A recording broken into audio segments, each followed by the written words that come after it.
Let me welcome you and your delegation to India.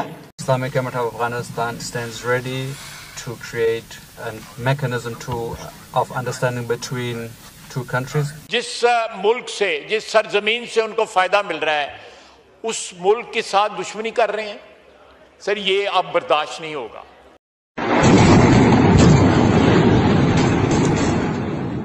যুদ্ধে মারার পাশাপাশি পাকিস্তানকে একেবারে ভাতে পাতে মারতে চায় ভারত এবং বিভিন্ন ঘটনায় এইটা আমরা প্রমাণ পাচ্ছি। এই বাংলার মিডিয়া, বিশেষ করে টিভি মিডিয়া আপনাদের যেগুলো দেখাবে না, আন্তর্জাতিক দুনিয়ায় ঠিক কি ঘটে চলেছে, যেগুলোর সঙ্গে ভারত জড়িত আছে, যেগুলো আপনাদের জানা একান্ত দরকার, সেগুলোই আমি এই প্রতিবেদনে তুলে ধরার চেষ্টা করছি।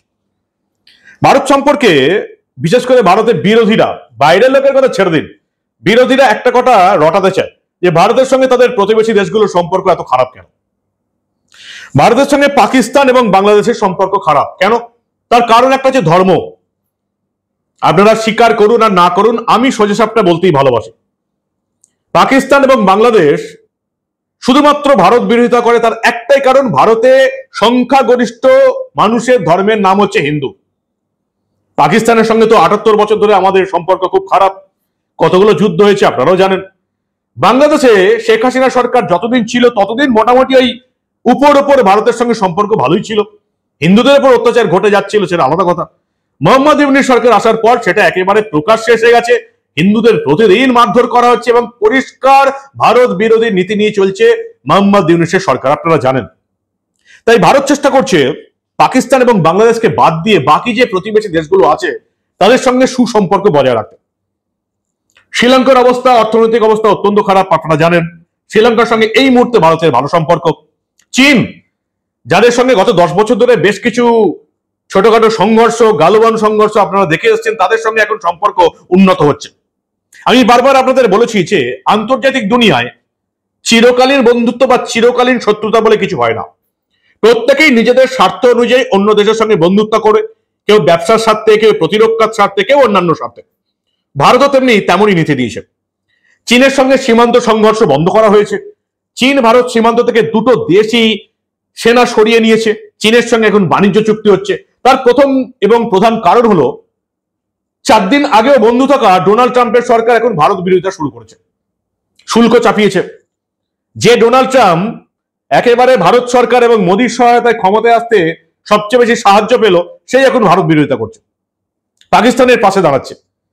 প্রতিদিন পাকিস্তানের প্রধানমন্ত্রী শাহবাজ শরীফ এবং আসিম মুনিরকে প্রতিদিন বলা ভুল, প্রায়ই হোয়াইট হাউসে ডেকে ডিনার করাচ্ছে। কেন? কারণ পাকিস্তান হচ্ছে আমেরিকার রেন্টেড দেশ, ভাড়া করা দেশ। সেখানে আমেরিকা তাদের যুদ্ধ জাহাজ থেকে শুরু করে, যুদ্ধ প্লেন থেকে শুরু করে, নিউক্লিয়ার জিনিসপত্র থেকে শুরু করে সেখানে রাখে। এবং ভারত হামলা করার পর আমেরিকা সবচেয়ে বেশি নাচানাচি শুরু করে দিয়েছিল। আর এবার কি হলো, আরো একটা প্রতিবেশী তালিবান, তাদের সঙ্গে সম্পর্ক ভালো করার ক্ষেত্রে উদ্যোগ নিল ভারতবর্ষ। অনেকে বলছেন তালিবান জঙ্গিদের সঙ্গে সম্পর্ক ভালো করে কি হবে, আমেরিকাও তো সম্পর্ক রেখেছিল, কি হলো? একটা জিনিস তারা ভুলে যাচ্ছেন, ভারত কোনো জঙ্গি গোষ্ঠীর সঙ্গে কখনো সম্পর্ক রাখে না।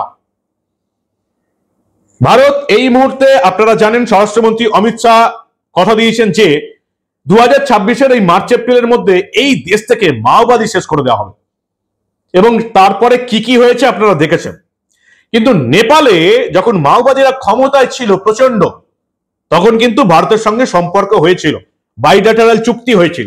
অর্থাৎ একটা দেশের মাথায় যারা থাকবে তাদের সঙ্গে আমরা আলোচনা করব, এটাই ভারতবর্ষের নীতি। তালিবান যতদিন জঙ্গি গোষ্ঠী ছিল ভারতের সঙ্গে কোনো আলোচনা হয়নি, কিন্তু এখন আফগানিস্তানের শাসন ক্ষমতায় তালিবান সরকারকে স্বীকৃতি দিতে যাচ্ছে ভারতবর্ষ। তাই তাদের সঙ্গে আলোচনা শুরু হলো। আরো একটা কারণ, পাকিস্তানের এই জঙ্গিবাদ ঠেকানোর উদ্দেশ্যে। ভারত এবং তালিবান দুই দেশই পাকিস্তানের এই জঙ্গিবাদ নিয়ে বিপদে পড়ে আছে। তাই আমরা দেখতে পেলাম এর আগেও কয়েক মাস ধরে তালিবানের সঙ্গে চুক্তি হয়েছে, ভারতের বিদেশ মন্ত্রকের অফিসাররা আফগানিস্তানে গেছেন, কাবুলে গেছেন। আর এবার যেটা দেখতে পেলাম, একেবারে তালিবানি বিদেশ মন্ত্রী আমির খান মুত্তাকি, তিনি ভারতবর্ষে এসছেন। বিদেশ মন্ত্রী তালিবান আমির খান মুত্তাকি ভারতবর্ষে এসছেন, তাদেরকে স্বাগত জানালেন ভারতের বিদেশ মন্ত্রী এস জয়শঙ্কর। তালিবানের সঙ্গে ব্যবসা শুরু হবে, সম্পর্ক শুরু হবে এবং এই নিয়েই বৈঠক হচ্ছে। সেই বৈঠকের ছবি এবং ভারতের বিদেশমন্ত্রী এস জয়শঙ্কর কি বলছেন দেখুন আপনারা। Let me welcome you and your delegation to India. Your visit marks an important step in advancing our ties and affirming the enduring friendship between India and Afghanistan. We have had opportunities to speak to each other, once after the Pahalgam terrorist attack and the second time after the Kunar and Nangarhar earthquake. However, a meeting between us in person has a special value in allowing us to exchange perspectives, identify common interests, and forge closer cooperation. As a contiguous neighbor and a well-wisher of the Afghan people, India has a deep interest in your development and progress. Today, I reaffirm that our long-standing partnership that has seen so many Indian projects in Afghanistan stands renewed. We can discuss the maintenance and repairs of finished projects, as well as steps to complete others to which we have already committed. ঐতিহাসিক বৈঠক, প্রথমবার তালিবান সরকারের সঙ্গে দিল্লিতে বৈঠক হচ্ছে ভারত সরকারের। দুই দেশের বিদেশমন্ত্রী পর্যায়ের প্রতিনিধিরা রয়েছেন, দুই বিদেশমন্ত্রী রয়েছেন, এস জয়শঙ্কর, আমির খান মুত্তাকি। জয়শঙ্কর ওয়েলকাম জানালেন এবং আপনারা জানেন এই যে তালিবান মানে এই যে আফগানিস্তান কাবুল, এখানে কিন্তু প্রচুর মৌল রয়েছে যেগুলো ব্যবসার কাজে লাগবে। ভারত এই জন্যই ব্যবসা বাণিজ্য করতে চায়। আফগানিস্তানে অনেক রকম পর্যটনের জায়গাও রয়েছে, দুদেশের মধ্যে বাণিজ্য চুক্তি হতে পারে, দুদেশ একে অপরকে উন্নতির জন্য কাজ করতে পারে। সবচেয়ে বড় কথা হচ্ছে প্রতিরক্ষা। দুই দেশই পাকিস্তানের জঙ্গিবাদের শিকার। ঠিক যেমন আফগানিস্তানে এই মুহূর্তে এই বৈঠক যখন চলছে তখনই কিন্তু কাবুলে পাকিস্তান বিমান হামলা চালিয়েছে। তার আগে দেখে নিন এই বৈঠকে আফগানিস্তানের বিদেশমন্ত্রী আমির খান মুত্তাকি ঠিক কি বললেন দেখুন আপনারা। Islamic Emirate of Afghanistan stands ready to create a mechanism of understanding between two countries, and these consultative mechanisms work towards strengthening our relations. Approximately 9 months earlier, I met with the Deputy Foreign Minister Vikram Singh in Dubai, and this was the good start of high-level engagement, following which I had 2 phone calls with yourself, which gave new impetus to our relations. I am happy today that I'm here in Delhi, and this visit will increase or strengthen the understanding between both countries and open a new chapter between these relations. We hope that Afghanistan and India, on an official level and in different areas, increase their engagements and exchanges. We hope that through talks and dialogue we can increase the level of understanding between us. সীমান্ত সন্ত্রাস নিয়ে আলোচনা হবে খুব তাড়াতাড়ি। কাবুলে ভারতীয় দূতাবাস আবার চালু হবে বন্ধুত্বের নিদর্শন হিসাবে। আফগানিস্তানের স্বাস্থ্য খাতে 6টা প্রকল্প শুরু করছে ভারত। 20-25টা ambulance, MRI, CT scan machine পাঠাচ্ছে, ক্যান্সারের ওষুধ দেওয়া হচ্ছে। এর আগে ভ্যাকসিন পাঠানো হয়েছিল, করোনার ভ্যাকসিন আপনারা জানেন।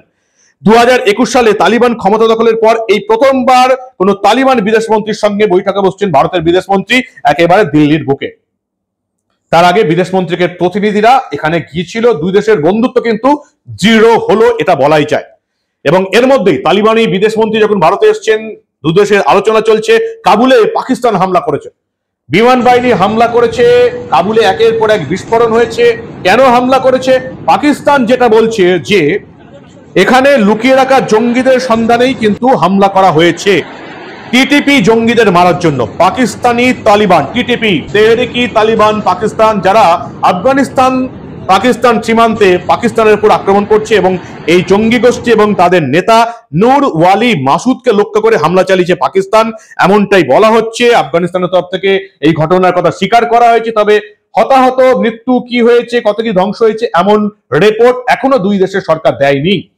আফগানিস্তানের সাংবাদিকরা পাকিস্তানের বিমান হামলার কথা খবর করেছেন এবং এই বিস্ফোরণটা এমন সময়ে হচ্ছে যখন দিল্লিতে আফগানিস্তান ভারত চুক্তি চলছে, আফগানিস্তানের বিদেশমন্ত্রী ভারতের বিদেশমন্ত্রীর সঙ্গে বৈঠক চলছে, এমন সময় কিন্তু আফগানিস্তানে এয়ারফোর্সের হামলা চলছে পাকিস্তানে।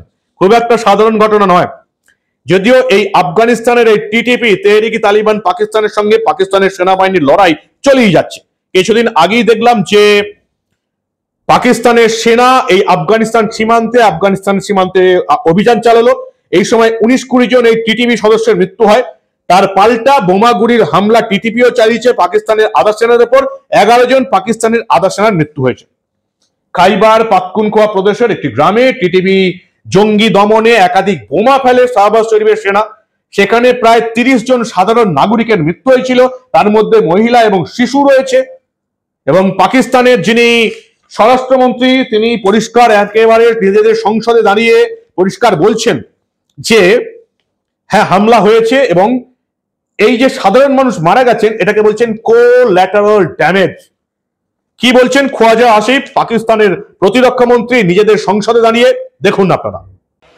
कोई जो है ट्रांसपोर्ट के कारोबार में है, कोई ठेकेदारी करता है, बड़े बड़े अमीर बिलियनियर जो हैं वो अफगानी यहाँ पे आके हो गए हैं और वो जिस थाली में खा रहे हैं उसमें छेद कर रहे हैं। जिस मट्टी में से उनको फायदा मिल रहा है, जिस मुल्क से जिस सरजमीन से उनको फायदा मिल रहा है, उस मुल्क के साथ दुश्मनी कर रहे हैं। सर ये अब बर्दाश्त नहीं होगा। हमें यकसू होके मिनहसुल कौम जो है जवाब देना पड़ेगा इन लोगों को जो उनको पनाहगाहें मुयस्सर करते हैं, चाहे वो हमारी सरजमीन पे हैं या वो अफगानिस्तान की सरजमीन के ऊपर है। इसमें किसी को कोई शक नहीं होना चाहिए। अगर किसी गांव से या किसी पनाहगाह से 4 या 5 या 10 या 15 आदमी निकल के हमारे किसी फौजी काफिले के ऊपर जो है हमला करते हैं, उसका जवाब जो है हो सकता है सबको सब साथ कोलैटरल डैमेज भी हो, उसको सबको सब भुगतना पड़ेगा। जहां पे उनकी पनाहगाहें होंगी उनको भी भुगतना पड़ेगा और जो लोग उनको पनाहगाह देते हैं उनको भी भुगतना पड़ेगा। Enough is enough. ये अब जो हमारे सब्र का पैमाना जो है पाकिस्तान की हुकूमत का, पाकिस्तान की अफवाज का जो है लबरेज हो चुका है। हम अपनी अफवाज के साथ इस मसले पे खड़े हैं और 100% जो है हम मकरूज हैं उनके। एहसान किया उन्होंने इस मुल्क पे हुए, इस मुल्क की हिफाजत करके, हमारी इज्जत में इजाफा करके। ভারতের সঙ্গে তালিবানের চুক্তি যখন হচ্ছে তখন আরো একটা বড় ডেভেলপমেন্ট হচ্ছে। আমেরিকা আবার আফগানিস্তানে বিমান ঘাঁটি গড়তে চায়। আফগানিস্তানের বাগরাম বিমান ঘাঁটি, যেটা আপনারা জানেন যে পুরো আফগানিস্তানটা আমেরিকান সেনার হাতে ছিল, তালিবানকে ক্ষমতা ছেড়ে আমেরিকা চলে গেছে। আবার এই আফগানিস্তানের বাগরাম বিমান ঘাঁটি দখল করতে চায়, ফেরত চেয়ে হুঙ্কার চেয়েছেন মার্কিন প্রেসিডেন্ট ডোনাল্ড ট্রাম্প। কেন? ট্রাম্প মনে করছেন যে 18 সেপ্টেম্বর লন্ডনে একটি গণমাধ্যমে এই তালিবান শাসিত আফগানিস্তানের নিয়ে বিস্ফোরক মন্তব্য করেন মার্কিন প্রেসিডেন্ট। তিনি বলছেন যে এই বাগরাম বিমান ঘাঁটি আমরা দখল চাই, আমরা ফেরত চাই এবং এই কারণেই ফেরত চাই, এই বাগরাম বিমান ঘাঁটিতে মার্কিন বিমান ঘাঁটি থাকলে চীনের যে পরমাণু গবেষণা চলছে, পরমাণু শক্তি যে বাড়ান্ত হচ্ছে, পারমাণবিক হাতিয়ারের পরীক্ষা চলছে, এইগুলোতে কিন্তু নজর রাখা যাবে। এই জন্যই আফগানিস্তানের বাগরাম বিমান ঘাঁটি ফেরত চায়। আফগানিস্তানের বর্তমান তালিবান শাসন কিন্তু একেবারেই আর এই বাগরাম বিমান ঘাঁটি মার্কিনকে ফেরত দিতে চায় না। ভারতও চায় না। ভারতও চায় না যে প্রতিবেশী আফগানিস্তানে তালিবান শাসনের বাইরে অন্য কিছু থাকুক। এখানে পাকিস্তানের যে হামলা চলছে সেটাও ভারত চায় না। এখানে আমেরিকান আবার নতুন করে সামরিক বিমান ঘাঁটি যে গড়তে চাইছে এটাও ভারত পছন্দ করছে না। ফলে ভারতের সঙ্গে শুধু শুল্ক যুদ্ধ নয়, এবার এই আফগানিস্তানের বিমান ঘাঁটি গড়া নিয়েও কিন্তু ট্রাম্পের সঙ্গে মোদির ঝামেলা শুরু হলো বলে।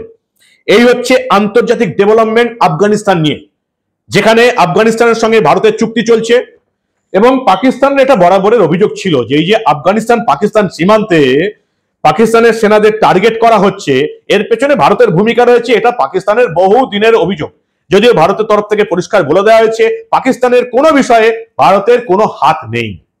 আপনারা জানেন পাকিস্তানে এই মুহূর্তে গৃহযুদ্ধ চলছে বিভিন্ন জায়গায়। একটা হচ্ছে আফগানিস্তান পাকিস্তান সীমান্তে, যেখানে তেহরিকি তালিবান পাকিস্তান সেনার সঙ্গে লড়ছে। অন্যদিকে এই যে বালুচিস্তান লিবারেশন আর্মি পাকিস্তানের সেনাকে একেবারে ধুয়ে মুছে দিচ্ছে। আবার এই যে পাকিস্তান অধিকৃত কাশ্মীর, এরাও আবার ভারতে ঢুকতে চায়। এখানেও পাকিস্তানের সেনা পাকিস্তানের পুলিশকে পাকিস্তান অধিকৃত কাশ্মীরে বিদ্রোহীরা কি অবস্থা করেছে আপনারা দেখেছেন। পাকিস্তানে এই মুহূর্তে তিনটে ফ্রন্টে গৃহযুদ্ধ চলছে। এক, ভারত অধিকৃত পাকিস্তান অধিকৃত কাশ্মীরে গৃহযুদ্ধ চলছে, যেখানে এই পাকিস্তান অধিকৃত কাশ্মীরের মানুষরা ভারতের সঙ্গে জুড়তে চান। দুই, বালুচিস্তানে স্বাধীন বালুচিস্তান লিবারেশন আর্মি পাকিস্তানের বিরুদ্ধে লড়াই চালাচ্ছে। এবং তিন, এই আফগানিস্তান পাকিস্তান বর্ডারে কিন্তু লড়াই চলছে তেহরিকে তালিবান। ফলে পাকিস্তান এখন গৃহযুদ্ধে বিপর্যস্ত। আমেরিকান টাকাতেও তারা এই গৃহযুদ্ধ থামাতে পারছে না। ফলে ভারত এই মুহূর্তে তালিবানের সঙ্গে সম্পর্ক ভালো করছে, তালিবান সরকারের সঙ্গে আফগানিস্তানের সরকারের সঙ্গে যে সময় সম্পর্ক ভালো করতে চাইছে, সেই সময় পাকিস্তান বিমান হামলা চালাচ্ছে কাবুলে, এবং আমেরিকা আবার এই বাগরাম বিমান ঘাঁটি আবার ফেরত চাইছে। আন্তর্জাতিক দুনিয়ায় বড় ডেভেলপমেন্ট হচ্ছে, তার একটা বড় ডেভেলপমেন্ট হচ্ছে ভারত পাকিস্তান এবং বাংলাদেশ ছাড়া বাকি যে প্রতিবেশীরা আছে তাদের সঙ্গে সুসম্পর্ক বজায় রাখতে চাইছে, সেটা শ্রীলঙ্কা হোক, ভুটান হোক, চীন হোক বা আফগানিস্তান হোক। কি বলবেন আপনারা? বাংলার মিডিয়ায়, টিভি মিডিয়ায় এসব ঘটনা পাবেন না, কিন্তু আপনাদের জানতে হবে এই মুহূর্তে আন্তর্জাতিক দুনিয়ায় কি ঘটে চলেছে যেখানে ভারত জড়িত আছে। কি বলবেন আপনারা? আপনাদের মূল্যবান এবং গুরুত্বপূর্ণ মতামত জানান দা নিউজ বাংলার কমেন্ট সেকশনে। দেখতে থাকুন দা নিউজ বাংলা। আমরা আবার ওই যে বললাম, আন্তর্জাতিক দুনিয়ায় ঘটে চলা এই ধরনের অনেক খবরই যেখানে ভারত সরাসরি জড়িত আছে এমন কোনো ঘটনাই চেপে রাখতে দেব না।